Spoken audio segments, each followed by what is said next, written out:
Hi, I'm Kris King, and I'd like to welcome you to my blog. Last evening here at Wings, we did a special evening, and the title of it was The Incredible Lightness of Being. And we had such a good time that I really wanted to share with you the things that we did last night. One of the ways I'd like you to start is to check in and find out what's true for you right now. If you feel comfortable, I encourage you just to close your eyes for a moment, and when I ask you questions, that you just listen to what happens inside of you, especially your first answer, to see if it's true for you or what is true for you. If you don't feel comfortable with it, that's all right, but it's better with your eyes closed. So close your eyes, take a nice deep breath. Remember to listen to your first answer. Are you having as much fun as you want? Are you easy to laughter and lightheartedness? Do you laugh at your own mistakes and really mean it? Are those lines subtly forming on your face from smiling and laughing out loud? Do you wake up eager each morning, anticipating what's awaiting you in that day? Do you enjoy the simple things in life every day? Do you feel happy seeing others smile, enjoying themselves? Do you talk with others about how happy you are? And are you feeling the incredible lightness of being right now? So just noticing your answers and taking a nice deep breath.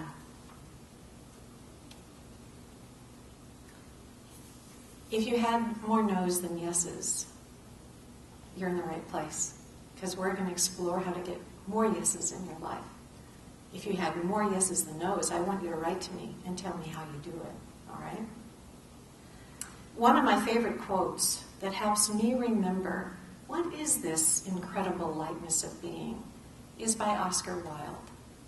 And it goes, "Life is too important to be taken seriously."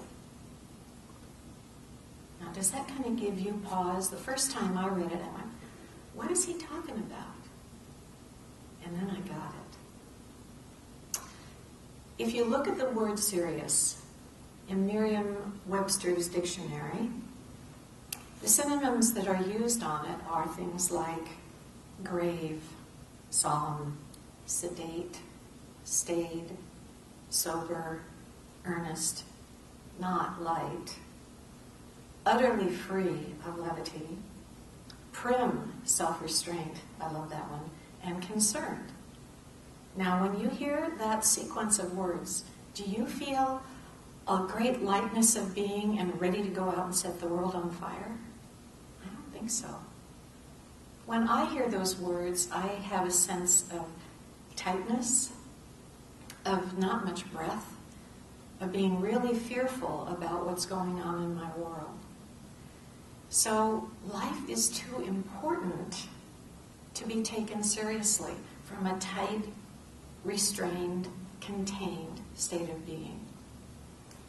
So on a board, I've written down what I think Oscar Wilde did not mean when he said life is too important to be taken seriously.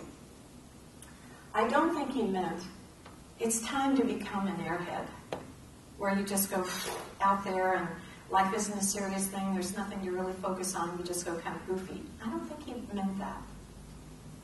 I also believe he didn't mean that it's time to be uncaring or selfish with the people that you care about, like cutting away and saying, I'm on my own and I'm just doing it for myself. I also think he didn't mean it's time to disengage from your responsibilities.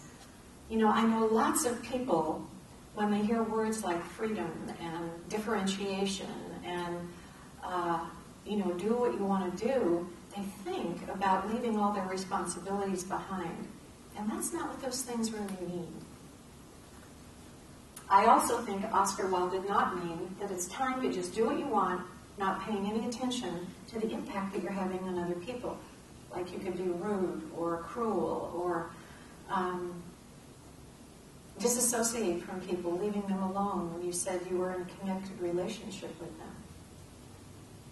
I also don't believe he meant, hey, it's time to pretend that everything is wonderful when it's not. You know that thing called denial, where we look at our lives and we put our blinders on, pretending things that are fine when actually things are really falling apart.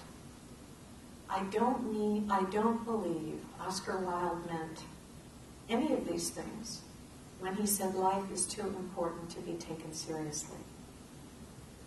I also believe Oscar Wilde meant that it's time to be heart-centered instead of head-centered. How much time do you spend in your head going over and over and over, rehearsing, getting ready, and sometimes maybe never even taking the action that you've been thinking about because you've thought it through. You've kind of killed it with thought. When we combine a great head and a great heart, we think clearly and we also have the courage and the inspiration to take that action. So moving from head focus to heart focus, then in balance. I also believe he thought that it's time to be relaxed, resourceful, and present in our lives. All these over here are really contained and restrained, so worried about what other people are thinking or if we'll measure up to expectations. I believe our bodies, a healthy, well taken care of body, is one of our greatest resources. How we stay strong, true to ourselves, and also energized is by taking care of our bodies. Some of us sit way too long. To be present here and now instead of the past or the future, to really locate ourselves where we are, to breathe and notice what is. I also think he meant that it's time to be creative and open to the mystery of life. Have you ever wanted to have all the answers and have them all right, and have them right now? Well, that's not really open to the mystery. You know, curiosity about what is opens us to things like awe. I have an 18-month-old grandson, Jasper. He spends his whole life in awe of orchids, of cameras, of his belly button. I mean, you know, that's what little kids do. It's like, wow, that's open to the mystery. You used to be like that. Do you remember? I believe Oscar Wilde thought that it's time to be self-aware, accountable for ourselves, and open to feedback. Self-aware, wanting to know who we really are.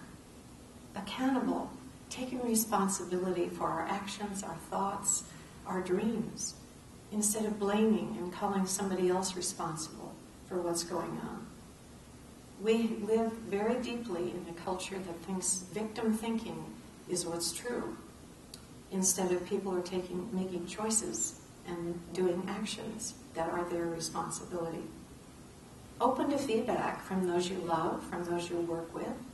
Some people get kind of scared when they hear the word feedback, but what I really mean is that we're open to noticing what is our impact and how other people feel in our presence. Instead of old thoughts about feedback, that it's corrective and you're in trouble. This is like saying, wow, when I hear your voice like that, I feel loved and I feel connected. When I hear your voice have that angry edge, I feel kind of frightened. That's feedback.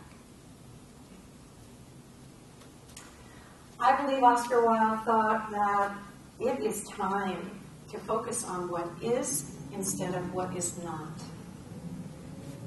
We have a culture focusing, a world really focusing on what's not here instead of noticing what is here. When we focus on what's not here, what are the prevailing feelings? Lack, emptiness, unfulfilled, depressed. And when we focus on what is present, especially with appreciation and gratitude, there's a sense of connection and meaning and deep appreciation of what we do have. I also believe he thought that it's time to be thankful, share your gifts, and then take that extra step of being in service. Being grateful for what we do have, thankful for the talents that we have, and instead of sitting on them or tucking them away in a drawer, of using them. You know, the Dalai Lama said that happiness is not something ready-made. It comes from your own actions, the things that you do every day. Most everyone I've ever met has told me about how inspired they feel when they help other people and when other people say thank you. It's a great connecting element in our lives. And I believe that kind of interaction is what service is all about. Simply using my gifts to create the higher good. I want to share with you a recent event in my life that was pretty shocking, and yet by using these 7 principles, it turned into a delight. I journeyed to Bhutan. I've been there 7 times. It's one of my favorite countries in the world. Imagine having a theme of the country be gross national happiness instead of gross national product. And 10 days before the trip, I get a phone call from my travel agent, Doug, and he said, I have some bad news. And he paused, and my heart started beating. And then he said, I have some really bad news. And my heart rate went up even more. I took a nice deep breath, and he said, okay, tell me. He said, you have no tickets from Bangkok into Paro, Bhutan, or from Paro back out to Bangkok on Druk Air. Druk Air is a national airline. It's the only planes that go in and out of the country. It's high season. It's festival week. And I think,